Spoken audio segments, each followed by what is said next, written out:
When I was younger, I spent a lot of time at my grandparents' old house. It was a beautiful place, full of family memories. During the day, it felt warm and welcoming, but at night, everything changed. For as long as I can remember, I've been terrified of the upstairs. I never knew why. Even in broad daylight, I refused to go up there alone. There was just something about that part of the house that made my stomach turn. One room frightened me more than any other.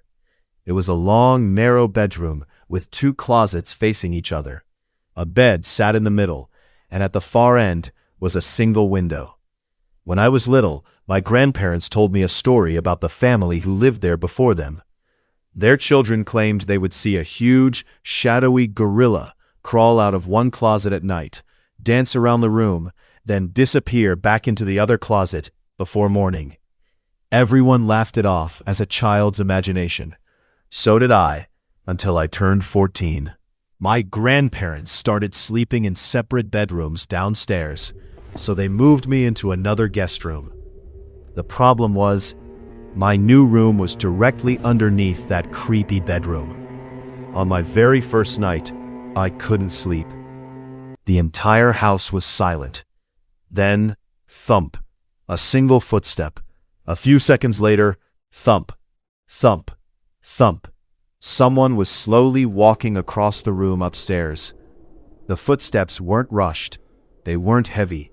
They sounded calm, almost casual. They started at one side of the room, passed directly over my bed, and stopped at the opposite wall. I sat frozen, staring at the ceiling. I knew exactly what I was hearing. Those were footsteps. Terrified, I ran to my grandpa's room. He smiled and told me it was just an old house settling. To make me feel better, he switched on the dining room light before sending me back to bed.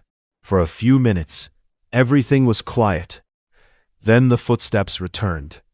This time they started where they had stopped before. It was as if someone had turned around.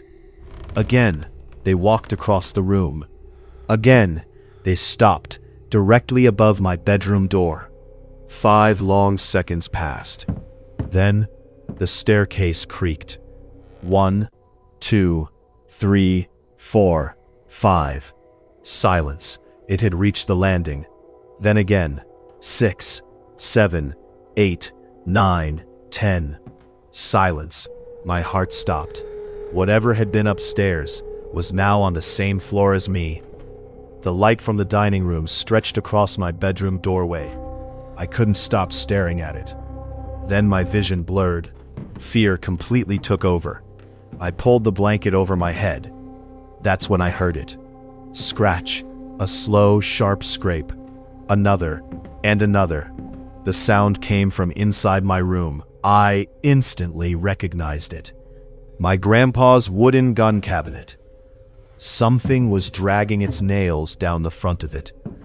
Each scratch was followed by a soft tap as the cabinet door gently rattled against its frame. I tried to scream. Nothing came out. For a few terrifying seconds, I couldn't even breathe. Finally, I forced out one loud scream. Within moments, my grandpa rushed into the room.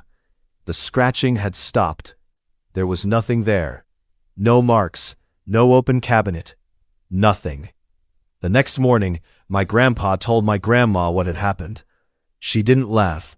Instead, she looked at me and quietly said, "Your cousin woke me up the last time she stayed here." She said she heard footsteps upstairs, too. I'm 23 now.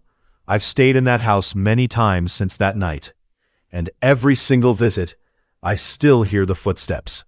Slow, steady, crossing that same room above my bed. I've never heard them come down the stairs again. And honestly, I pray I never do.